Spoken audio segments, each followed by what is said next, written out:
반갑습니다. 오장원입니다. 오늘은 사마이 일대기 5번째 시간으로 조조의 아들 책봉, 세자 책봉을 둘러싼 경쟁에 대해서 사마이가 어떤 역할을 하였는지를 중심으로 알아보겠습니다. 전편을 잠깐 정리하면은요, 조조의 밑에 들어간 사마이는 문화견으로 이제 벼슬 생활을 시작하죠. 근데 이제 한번 튕기고 갔기 때문에 몸값은 올랐지만 그만큼 조조가 의심의 눈초리로 보고 있다, 이렇게 생각하면 될 것 같습니다. 그래서 둘째 조비와 사마이가 둘 다 애로운 처지였습니다. 왜 그러냐면 조조가 조비를 상당히 신임을 안 했거든요. 인정을 좀 안 했거든요. 그 셋째 조식보다도요. 그래서 둘 다 동병상련을 느꼈다, 이렇게 볼 수 있고요. 난고지상의 살기를 느꼈다고 합니다. 조조가 이 난고지상이 이리가 몸을 돌려보지 않고 180도 이제 고개를 돌려서 그 반대편을 본다고 하잖아요. 사마이가 조조가 부를 때 이렇게 그렇게 돌아봤기 때문에 거기서 조조가 살기를 느꼈다고 합니다. 그래서 조비한테 조심해라, 가족사 문제를 관여하지 못하게 하라, 이렇게 충고를 했죠. 그리고 또 청류의 대표인 순욱이 결국 조조에 의해서 죽게 됐는데, 어떻게 보면 사마이는 순욱을 롤 모델로 여겼기 때문에 사마이한테는 큰 충격이었다, 이렇게 생각이 되고요. 그게 사마이한테 큰 교훈이었다, 이렇게 생각이 됩니다. 어찌 보면 한참 지나서 사마이가 이제 조상을 이제 제압하고 쿠데타를 일으켜서 정권을 잡잖아요. 여기서부터 그게 싹 텄는지도 모르겠다, 이런 생각이 듭니다. 그러면 이제 오늘 시리즈를 할 건데요. 조조가 이제 의공이 되었잖아요. 드디어 의공이 되었다는 것은 합법적으로 또 후계자를 선정할 수 있는 그런 뜻도 되겠습니다. 그러면 이제 당시 시대나 지금이나 장자가 원칙이지만 또 이것을 이제 조조가 어떻게 이제 장자 원칙을 알고 있으면서도 경쟁을 시키는지 그걸 알아보겠는데요. 그 전에 원소나 유표가 후계자 문제 때문에 결국은 패배했거든요. 그들은 이제 후계자를 세우는데 수동적으로 대응을 했다고 합니다. 그러나 이제 조조가 누굽니까? 천하의 조조잖아요. 조조는 그것을 이제 능동적으로 경쟁을 붙여보기로 이제 결심을 한 것 같습니다. 그리고 또 하나는 이제 조식의 재주가 너무나 뛰어났기 때문에 젊은 날에 자신이 투영되는 느낌을 받았던 것도 한 이유가 될 것 같습니다. 흔히 이야기하기를 조식을 500년에 한 번 나올까 말까 하는 대문호라고 하네요. 이 정도면 상당한 문호라고 할 수 있는데, 중국 역사에서도 조식을 아주 상당히 평가하는 것 같습니다. 그래서 조식이 10살에 시론과 사부를 수십만 자루를 애울 정도였다고 합니다. 그래서 하루는 조조가 흐뭇하게 조식의 글을 보더니 이건 다른 사람이 대신 써준 게 아니냐, 이렇게 이제 다그치죠. 그러자 조식이 대답하기를 입을 열면 글이 되고 붓을 들면 문장이 된다. 그러니까 바로 즉각 나온다는 거죠. 그래서 지금 당장 써볼 수도 있습니다, 이렇게 이야기를 합니다. 그 정도로 자신이 있었다는 거죠. 사건은 이제 의공되기 전에 212년 봄에 이제 그 유명한 동작대가 완공이 됩니다. 그래서 이제 흥에 겨운 조조가 아들들을 다 불러서 각자 글 한 부씩 지으라고 이제 시험을 내주죠. 그런데 이제 다른 왕자들은 자완, 즉 조비, 자건, 조식이 이 조식을 둘을 시험하러 하는 거니까 우리는 그냥 열심히 하는 척만 하자, 이렇게 하고 이제 그 상황에서 테스트를 받고 있는 거죠. 그 조비는 이제 생각에 잠겨있는 사이에 조식은 이미 쓰기 시작하여서 바로 가져왔다고 합니다. 조조는 그거를 보고 마음이 심히 흔들렸다고 해요. 그리고 이듬해 의공의 자리에 오르게 됩니다. 드디어 두 아들을 대상으로 이제 경쟁을 시키기 시작하는데, 이거는 조조가 또 하나의 복선으로 경쟁을 시켜야지 강하게 되니까, 경쟁이 없이 바로 조비한테 너 태자야, 너 세자야, 이렇게 되면 조비는 당연히 마음에 안식을 놓고 더 공부를 게을리하고, 예를 들어서 군무를 게을리하다든지 여러 가지 이제 느슨한 마음이 되지 않겠습니까? 미국이든 한국이든 정당에서, 아니면 세계 어떤 나라든 대통령 후보를 경선할 때도 박빙의 승부가 있어야지 그 당의 후보자한테 국민들이, 유권자들이 관심을 갖는 것처럼 조비와 조식을 경쟁시킴으로써 또 신하들이 관심을 갖고 또 후보 자신도 힘이 세지는 그 경쟁력이 생기는 이런 거를 노렸다 이런 뜻이 될 수 있고요. 그러나 여기에서 우리가 알 수 있는 또 하나의 진짜 이유는 무엇이냐면 아들뿐만 아니라 이 경쟁을 시켜서 어느 편에 서는지에 따라서 신하도 곤란하겠다 이런 원대한 뜻도 있었습니다. 어떻게 보면 조조는 그 아들이 도구였을지도 모르겠다 이런 생각이 듭니다. 조조는 이제 자기가 이제 직권에서 승상이 되고 의공이 될 때까지 청류 세족들의 지원으로 이제 그렇게 됐거든요. 물론 친위파도 있었지만 청류 세족이 없었으면 결코 그 자리에 올라갈 수 없었습니다. 그런데 이제 청류 세족들을 계속 가지고 가서 후세 자기 아들한테 물려주는 상태에서는 휘둘릴지도 모르니까 파워 시프트를 시키겠다 이런 마음을 가지고 이것을 접근한 이유도 되겠습니다. 순욱 같은 청류 호족의 지원으로 의왕까지 된 거라고 말씀드렸죠. 이제 최대한 정리해야겠다. 그래서 집권 세력의 교체를 추구하는 것이 진정한 목적이다. 그래서 이제 조조가 이제 생각하기를 하나의 아이디어를 내는데 계승 문제에 대해서 몇몇 중신한테 밀서를 보냅니다. 당시에 조조가 상당한 실권을 가지고 있었기 때문에 자기가 어떻게 보면 적절하게 지명해도 될 것 같은데 밀서를 왜 보냈을까요? 이거는 능력 있는 지가 알아서 하면 되죠. 그렇지만 이제 밀서를 보냄으로써 신하들을 시험하기 위한 목적이 크다고 이제 또 말씀드릴 수 있겠습니다. 그래서 각자가 은밀하게 답을 내놓고 있었는데 그 중에서 채염 인사를 담당했던 조조가 신임했던 채염이 이제 대놓고 이제 반대를 하죠. 춘추에는 마땅히 적장자를 태자로 세워야 한다. 게다가 오광장 즉 조비는 어질고 효성스러워 총명까지 하니 문제가 없다. 근데 왜 그렇게 두 명을 경쟁시키느냐 이렇게 얘기하는 거죠. 근데 이 채염이 똑똑하긴 하지만 순욱처럼 또 역시 분위기 파악 못하고 나서는 겁니다. 순욱 같은 경우도 의공에 오른다는 낌새를 알아차렸을 때 순욱이 추구했던 것은 결국은 한나라의 부흥이었죠. 한나라의 부흥이었고 조조는 결국은 자기의 세력을 구축해서 자기가 원대하게 의왕이 되고 황제가 되겠다 이런 생각이었으니까 순욱하고 처음에는 서로 마음이 맞았지만 이제 어차피 헤어져야 되고 그거에 의해서 조조에 의해서 순욱도 죽게 되었는데 채염도 그거를 분위기 파악 못하고 또 나서게 됩니다. 당연히 장자우선의 원칙이 당연한 거지만 이게 또 기득권하고 연결되거든요. 장자우선의 원칙은 청류호족의 어떻게 보면 카르텔 같은 겁니다. 장자가 집권하면은 그 청류호족도 그대로 이제 그 자기의 권력을 유지할 수 있는 카르텔 같은 거라고 이야기할 수 있겠습니다. 그러나 조식이 된다면 조식 즉 능력으로 책봉이 됐으니까 관리들도 능력으로 이제 가부를 정하겠다 이거에 또 명분이 쓸 수 있는 거죠. 그래서 제가 볼 때 어떤 면에서 컨설팅, 즉 충원하는 것은 그 맞다 틀리다에 대한 정답을 내놓는 게 아니다 이런 생각이 듭니다. 공급자의 입맛이 무엇인지, 즉 조조의 입맛인지 무엇인지 재빨리 파악해서 그 조조가 원하는 답으로 세탁을 해주는 것, 마사지 해주는 게 결국은 컨설팅의 요체가 아닌가 이런 생각이 듭니다. 그래서 정답은 공부 잘하면 누구나 내놓을 수 있지만 순욱이나 채연 같은 사람들 진정한 컨설팅, 즉 충원은 입맛도 봐야 되고 또 여러 줄 중에 어느 줄을 서야지 진짜 줄인지를 봐야 하는 고도의 심리 게임이다 이렇게 생각이 될 수 있고요. 그런 면에서 사마이가 어떤 면에서는 대단한 사람이다. 줄 타는 것도 잘하고 있었고 그냥 정답만 내놓는 사람이 아니었다는 것을 또 한번 알 수가 있습니다.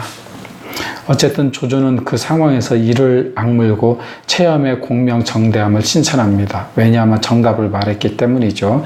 그러나 조조가 원하는 것은 정답이 아니었습니다. 속으로 분노의 살기를 띄우면서 이제 내 목숨도 끝이다 이렇게 생각하는 거죠. 그래서 청류호족의 한 가문도 이제 제거 대상 리스트에 올라오게 됩니다. 그리고 본격적인 왕위 계승 싸움이 시작되는 거죠. 거기다가 플러스 청류호족을 정리할 수 있는 찬스가 조조한테 오게 되는 것입니다. 그러면 얼마큼 제거하느냐? 조조가 뒤치기 당하지 않을 만큼 원소나 유표 같은 경우 뒤치기 당할 정도로 그것을 잘 못했기 때문에 이제 결국은 권력이 무너졌잖아요. 그래서 청류 호족의 전체를 잔재를 다 제거한다는 것은 어떻게 보면 애초에 불가능한 거고 조조도 이것을 알고 있었다고 생각합니다. 잘못하면 아까 말씀드린 대로 원소처럼 뒤치기 당하여서 아예 군주의 신분을 잃게 되는 거죠. 자, 이제 드디어 줄서기가 시작됩니다. 조조 캠프에는 나중에 이제 조조가 의왕이 되고 황제에 올랐을 때 태자 사후라고 해서 4명의 벗이 있었는데 진군 사마이 오질 주삭 같은 사람이었습니다. 이 사람들은 당연히 조조 캠프에 줄을 섰고 지지자는 순욱은 죽었고요. 종료, 모계, 체염, 형웅, 총이 같은 사람, 즉 청료 호족의 지지를 받았습니다. 아무래도 이 사람들이 장자우선의 원칙으로 조비가 돼야지 자기네들도 그 권력을 쭉 가지고 있으니까 당연히 조비를 지지할 수밖에 없었다 이렇게 생각이 되고요. 조식을 지지한 사람은 많지 않습니다. 정의 형제 그리고 양수 이렇게 지지를 하고 있었고요. 양수는 거기에다가 조비, 조식과 다 사이가 좋았습니다. 조식과 함께 하기를 원치 않았지만 또 이렇게 사람이 좋아서 조식이 어떤 요청을 하면 거기에 대해서 또 충원을 해줬기 때문에 조식의 캠프의 한 일원이었다 또 이렇게 말씀드릴 수 있겠습니다. 또 다루겠지만 나중에 양수가 이제 모치는 원술두이인데 이제 처형이 되죠. 체험도 처형이 되고 사마이와 달리 양수는 똑똑한 정답만 또한 내세웠습니다. 조조는 어쨌든 청류파의 명문 양씨 가문을 제거하려고 이때부터 또 작정을 하고 있는 것이 되겠습니다. 그 당시에 사마이의 셋째 등상인 사마부가 또 문학연의 관직으로 이제 조식의 선생님을 하고 있습니다. 근데 조식이 워낙 뛰어나니까 남을 업신여기죠. 조비처럼 이제 남을 업신여기지 않아야 되는데 그래서 사마부의 간언이 조식은 싫어서 언짢게 되고 그렇기 때문에 진정한 조식의 멤버라고도 할 수 없다. 또 출신이 사마이와 같기 때문에 청류 세력의 일원이다. 이렇게 볼 수 있겠습니다. 그래서 이제 경쟁을 시키는데 먼저 지식의 경쟁을 시키는데요. 조조가 현장에서 질문하면 두 아들이 답을 하는 겁니다. 근데 조비는 이제 틀에 박힌 딱딱한 답만 대답합니다. 근데 조식은 자연스러운 답변을 하게 되는 거죠. 근데 알고 보니까 양수가 모범 답안을 제공을 한 것이었습니다. 두 번째는 미션 완수인데 업성 성문을 나가는 미션인데 미리 문지기한테 밖으로 그 누구도 내보내지 말라고 엄명을 내립니다. 나가면 안 되게 엄명을 내리는 거죠. 근데 조비는 가로막히자 낙담한 표정으로 돌아오는데 조식은 문지기가 막자 칼을 빼서 그냥 찔러 죽이고 성큼성큼 밖으로 나갑니다. 근데 이제 아무리 이게 당시에 인명을 경시 여겼다 하더라도 조식 자체가 시인인데 이런 냉혈한 말이 있나 이런 생각도 들기는 합니다. 조조는 기쁘고 놀란 마음으로 조식을 칭찬하죠. 근데 사람을 죽여놓고 칭찬을 하는 거예요. 참 지금 시대로는 상상이 안 되죠. 이것도 조사해보니 양수가 또 답을 제공한 것이었습니다. 두 번이나 이제 조조의 미움을 산 양수는 이제 어떤 골목에 몰리니까 건거를 하느냐 건거당하느냐 이런 입장에 있는 거예요. 그래서 사람을 보내서 조비를 정탐해서 어떤 흠집을 잡기를 시작하는데 조비가 매일 태자사후의 일원인 오지를 비단광주리에 숨겨서 들여보내서 논의를 하고 있는 걸 알게 됩니다. 그래서 그것을 조조한테 가서 또 고자질을 해요. 그러자 그걸 조비가 알게 되자 두려워하는데 오질이 이야기하기를 별일 아니다. 내일은 진짜 비단을 담아드리면 되지 않겠느냐. 그 광주리에 이렇게 이야기를 하는 거죠. 아니나 다를까 조조의 조사대가 들어닥칩니다. 그런데 닥쳐보니 비단만 있는 것입니다. 조조는 양수 이 지새끼 같은 놈 우리 부자를 이간질해 이렇게 세 번 다 양수가 깊이 관여한 것을 알게 되고 나중에 제거하기로 마음을 먹지 않았나 싶습니다. 조식은 3번 졌지만 그래도 조조는 조식을 상당히 편애했습니다. 아마도 더 조씨 가문을 위해 신하의 등급을 또 매겼을 듯 하기도 합니다. 편애하면서 이제 신하를 더 고른다는 목적도 있었다고 그랬잖아요. 이후 더 이상 이제 비교할 기회가 이제 없게 되는데요. 조조는 이제 한중으로 전쟁이 일어나서 출정하게 되고 그때 사마이가 군사참모가 돼서 드디어 군사참모가 되는 거죠. 그 전쟁에 따라가게 됩니다. 당시 참모 상황은 이제 곽과는 이제 천재였지만 너무 일찍 죽었고 순욱은 이제 3년 전에 조조에 의해서 죽었고요. 순유는 또 병사를 했고 가오는 이제 이 사람이 되게 이제 은거하는 아주 세상을 잘 보는 사람인데 일을 내려놓고 은둔하는 입장이었고 정욱도 병권을 내려놓고 두무무출했습니다. 그래서 이제 1세대는 갔고 조조 입장에서는 2세대 참모 군단을 키워야 되는데 들어오는 사람이 유엽, 장제, 사마이 정도가 되겠습니다. 누가 1등 참모가 될까 이런 상황이 있죠. 그래서 이제 한중의 장로 쪽에 이제 공격하러 갔는데 이 장로가 도교의 창시자 장도롱의 친손자입니다. 종교 형식으로 한중 지역을 30년 가까이 지배를 해서 그 지역에서는 사실상 왕이나 진배가 없습니다. 더구나 한중은 험한 준영 안에 분지에 있어서 의나 촉 가운데 요충지여서 경우에 따라서 양쪽 다 공격을 하기에도 상당히 어렵고 경우에 따라서 또 계륵 같은 존재 이런 지역이거든요. 또한 대평원 전투 즉 기병의 전투에 익숙한 조조군한테는 원정 자체가 아예 고된 길이었습니다. 행군이 고되니 당연히 군량 운송도 더디죠. 그러자 그런 상황이 오자 조조는 버티지 못하고 이제 철군을 명하게 되죠. 장로의 수비군은 기회를 엿보고 있었습니다. 태군이 최상이다 이렇게 생각을 한 듯합니다.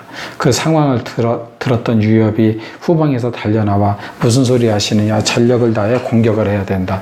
이대로 철군하면 손해가 막심합니다. 장로가 몰래 기습할 거다 이렇게 이야기하고 있는 거죠.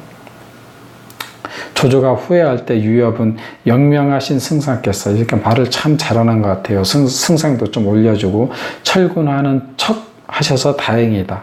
지금 군이 철수를 시작했으니 적군이 방비는 소홀해졌을 거다. 급선회에서 불의의 반격을 가하면 좋다. 좋은 계책을 내셨습니다. 아부도 하고 진짜 해야 될 충원도 하고 이렇게 하는 거죠. 그래서 우쭐해진 조조는 이제 야습을 감행하고 장로군은 속소무책으로 이제 개멸되게 됩니다. 유엽의 활약에 사마이도 간언하기로 결심을 한 듯합니다. 당시 이제 서천 익주 상황은 유비가 먹고 나서 또 형주의 송건하고 이제 마찰이 있었잖아요. 형주를 돌려달라고 했는데 안 돌려주고 유비도 직접 5만여 병력을 인솔해서 형주의 송건과 직접 대치하는 상황이 됐습니다. 사마이는 조조한테 온 지 7년 동안 간언을 하지는 않았죠. 그냥 묵묵히 일만 하고 심지어 말의 먹이도 직접 줄 정도로 아주 낯짝 엎드린 상태에서 7년이 지났습니다.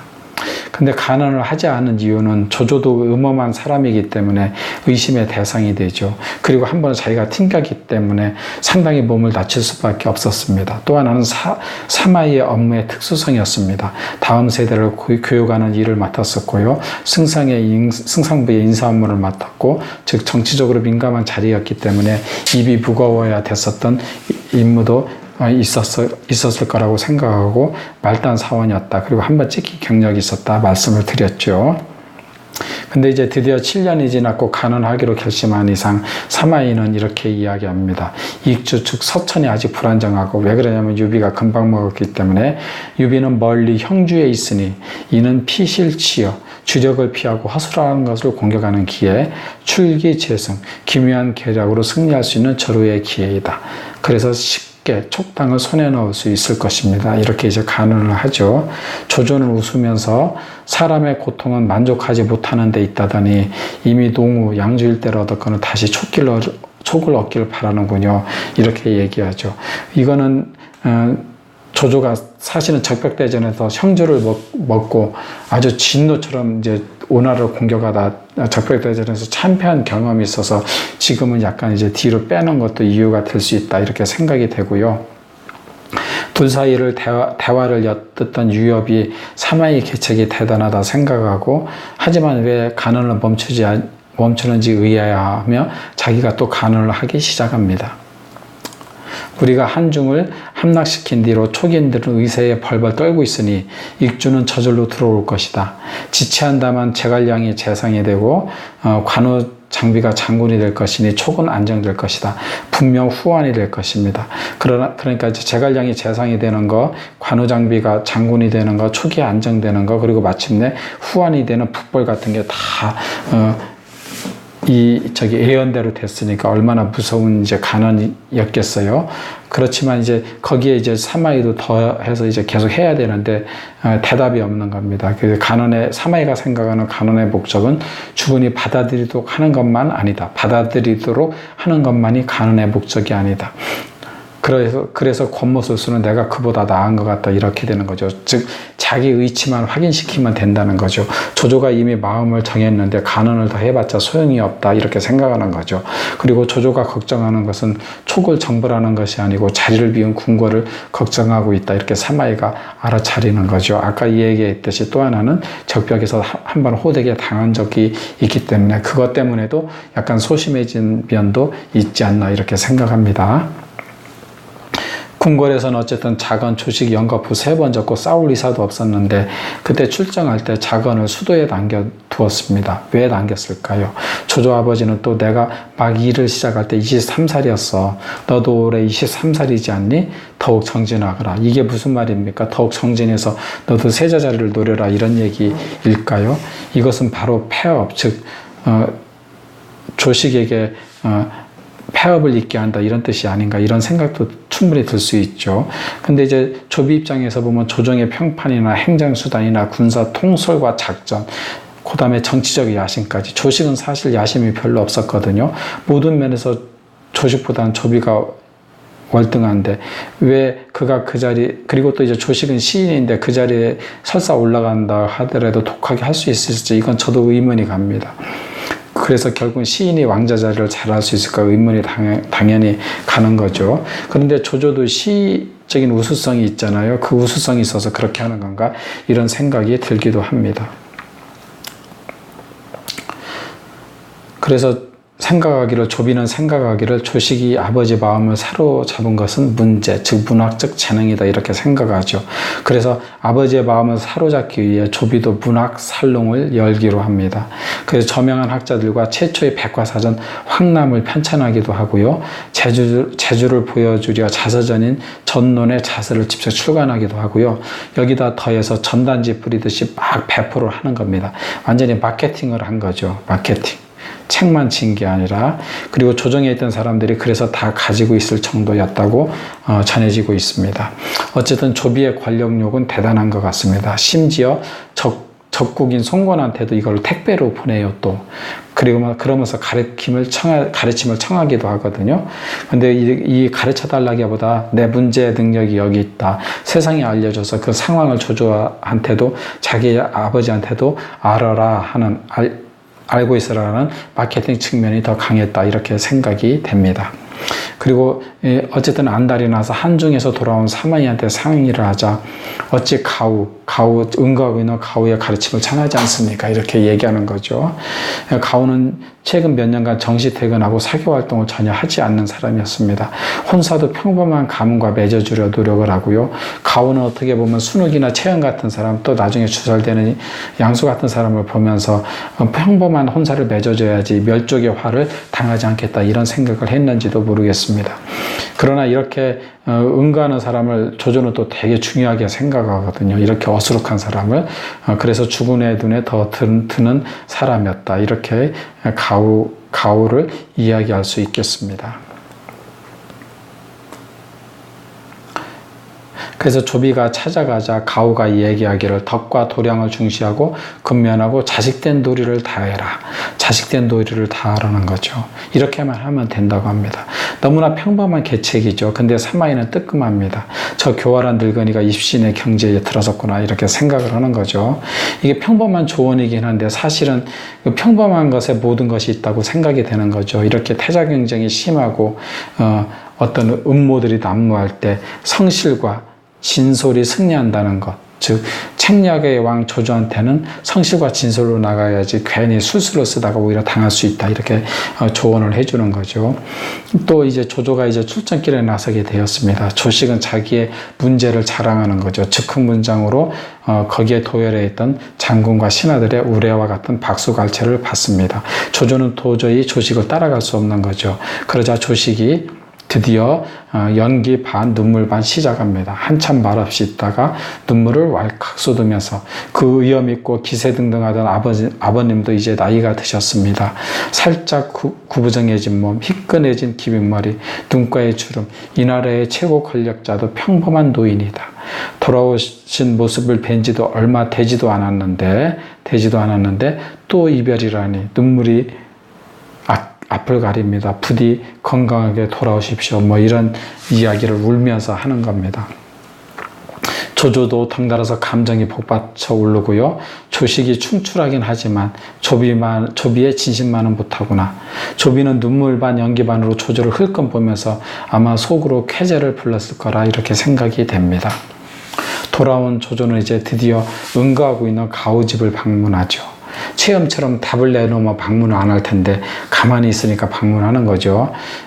그러면서 이제 어떻게 해야 되냐고 이야기할 때 가우는 일부러 목석 같은 자세를 유지합니다. 어떻게 하느냐고 물어봤을 때 네, 조비가 맞습니다. 조비를 태자, 즉 세자로 세워야 됩니다. 그러면 조조의 마음을 흔들지 못했을지도 모릅니다. 그러니까 가만히 있으니까 어찌 묻는 말에 대답이 없는가. 조조가 대답을 하죠. 참 물어보는 거죠. 그러자 가우가 막 꿈에서 깨어난 듯 사죄하면서, 가우는 이렇게 대화의 리듬을 뺏는 타이밍이 놀란 것 같습니다. 이것은 현대에 사는 우리한테도 배워야 될 것 같습니다. 상대방한테 정답을 얘기하는 것이 꼭 좋은 대화는 아니다, 이런 생각이 들고요. 어떻게 이야기하느냐면 잠깐 다른 생각에 빠져 있었습니다. 그러니까 조조가 궁금해하죠. 무슨 생각을 하고 있었던 건가? 이렇게 얘기하니까 원소와 유표 부자의 일을 생각하고 있었습니다. 그들이 장자 우선의 원칙을 세우지 않고 계속 수동적으로 후계자 문제를 접견했기 때문에 결국은 군주의 자리에서 쫓겨났거든요. 조조한테는 섬뜩한 충고였을 것 같습니다. 아마 체험처럼 장자 우선의 원칙이다 이렇게 모범대반을 했다면 이것은 가우도 평범한 사람이었을 것입니다. 어쨌든 가우의 이야기를 듣는 순간 조조는 온몸에 소름이 돋으며 어린 아들 총애로 패망한 그들을 생각하게 되는 거죠. 그리고 또 하나는 마음 내키는 대로 행동하는 조식은 만치가 특기인데 또 하나의 결정적인 사건을 저지릅니다. 백주 대낮에 마차를 몰고 사마문을 나가게 되는 거죠. 그분은 오직 황제만이 마차를 몰고 나갈 수 있게 되는 거거든요.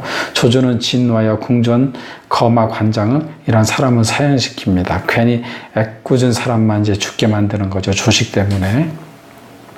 이제 드디어 경쟁은 끝나가고 있었습니다. 조조는 원래 세제자를 믿기로 3가지 목적을 달성하려 했던 것 같습니다. 어떻게 보면 조비가 미끼입니다. 조비는 처음부터 아마 세자로 생각하고 있었을지도 모르겠습니다. 즉 신하들이 조씨 편에 쓰느냐 아니면 황실 편에 쓰느냐 이것을 보고 있었던 거고요. 순욱이 황실편에 섰기 때문에 순욱을 보내버렸잖아요. 또 초패, 직계 친위 세력과 여영, 청류 명문가 집안의 캠프 중 여영 쪽을 짓누르고, 그러니까 청류 세족을 짓누르고 권력 이동을 바랬다는 겁니다. 그러니까 초패를 키워주려고 했던 거죠. 초패 세력을 키워주려고 했다 이렇게 생각이 되고요. 또 하나는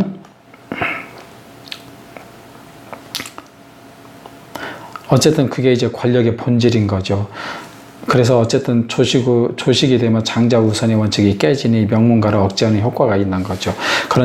근데 문제는 천하의 조조도 힘이 붙이게 되는 거죠. 완벽하게 제거하려고 하면은 완벽하게 또 대치기를 당하기 때문에 마침내 세자, 즉 태자 자리로 조비가 이제 선택이 되게 되고, 너무 기쁜 나머지 조비가 옆에 있는 신비라는 신하의 목을 껴안으며 내가 얼마나 기쁜지 아십니까? 이렇게 얘기했다고 합니다. 신비가 딸한테 나중에 집에 들어가서 이 상황을 말해주니 의나라 국군이 오래가지 않겠습니다. 이렇게 얘기합니다.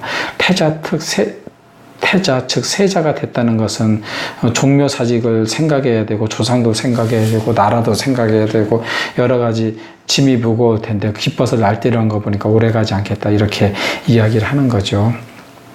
총 정리를 하면은 역사서에 기록된 사설을 인용하자면 사마이는 사마이의 역할이 되게 많이 돼 있지는 않습니다. 근데 사마이는 늘 증대한 모의에 참여하여 매번 기책을 내놓았다. 이렇게 간단하게 기록되어 있거든요.